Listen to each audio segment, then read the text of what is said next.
What is going on, people? Triple M back again with another video. Oh my word, Brazil are out of the FIFA World Cup. If this isn't the biggest shock in recent history, I don't know what is, because almost everyone I spoke to predicted Brazil to win this World Cup. Very few people went with Argentina, and I was one of them, and very few people went with other obscure predictions like England, Netherlands, and potentially France doing the back-to-back. But Brazil was by far the favorites to win this World Cup, and they are out. And that's why we love football, because it's not as simple as saying, oh, they have the best record coming in from the qualifiers and the best team, therefore 1 + 1 = 2, and they're going to win the World Cup. Thank you very much. Thanks for coming. It never works out that way. This is why we love football. This is why football is undefeated. This is why football will always reign supreme amongst other sports at the top of the summit. It's spectacular. It's entertaining. It's beautiful. It's delectable. It's absolutely sensational. We love it. We love this beautiful game. And by the way, it's all thanks to this man. It's all thanks to this man. Petkovic brought Croatia back into the game when it looked like they were on their way home, when it looked like all hope was lost, when it looked like everything was done. He somehow finds the back of the net and then some, gives Croatia an opportunity to go to penalty and go the distance against Brazil.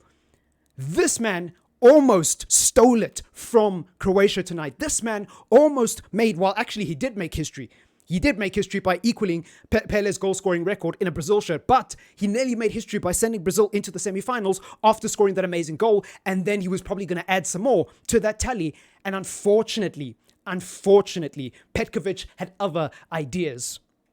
Croatia had other ideas. Croatia were better prepared in the penalty shootout. People will say it's luck of the draw, it's 50-50, it's a roll of the dice. I completely disagree. In the modern game, penalties are a science. Penalties are an art that is only mastered by those who are brave enough and are prepared enough to go the distance and train religiously and excessively for these types of scenarios. You can tell when a team is playing to try stay in the game to penalties and when they're going to try use penalties to go through. You can tell. Croatia didn't come here to play football. They came here for a penalty shootout. They had 0 shots on target across the 90 minutes. They created 0 big chances according to SofaScore, and they did not have majority of the possession for most of that game. Now, as the game went on, the possession stats actually equaled out, and I think at the end of the extra time, Croatia actually had more possession, marginally more possession than Brazil. But for majority of the first half and parts of the second half, Brazil were in control of that game. Brazil were the ones knocking on the door. Brazil had 21 total shots, 11 of them being on target, and some of the other ones being very, very close, either going out for a corner or just being skied into rosette. They created 4 big chances and were unable to put them to bed. Neymar's goal was absolutely brilliant. He was bobbing and weaving, twisting and turning through a high traffic area and somehow managed to squeeze the ball between the crossbar, between a defender's leg and between the keeper. Absolute precision, perfection, excellence, wizardry by Neymar, but unfortunately it wasn't enough.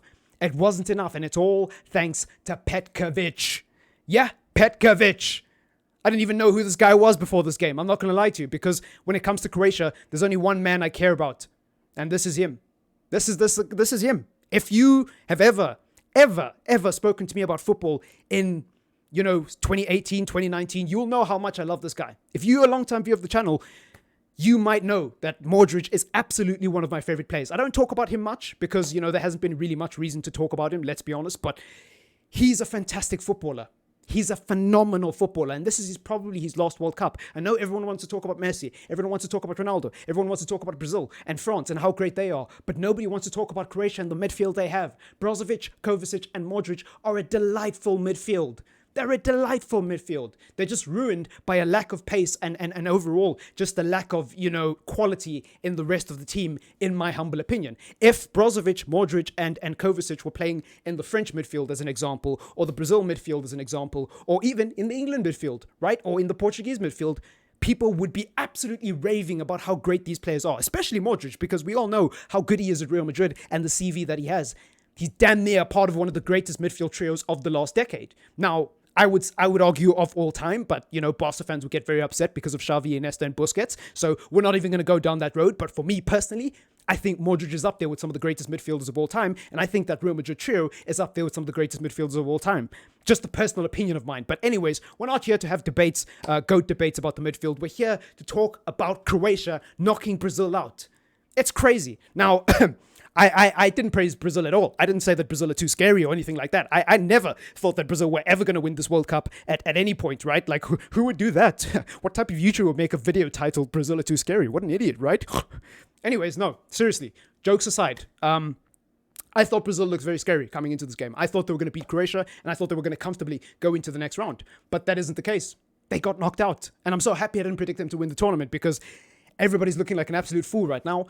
I still think Argentina in it with the shout. Watch Argentina lose like 3-1 to Netherlands now after I record this video.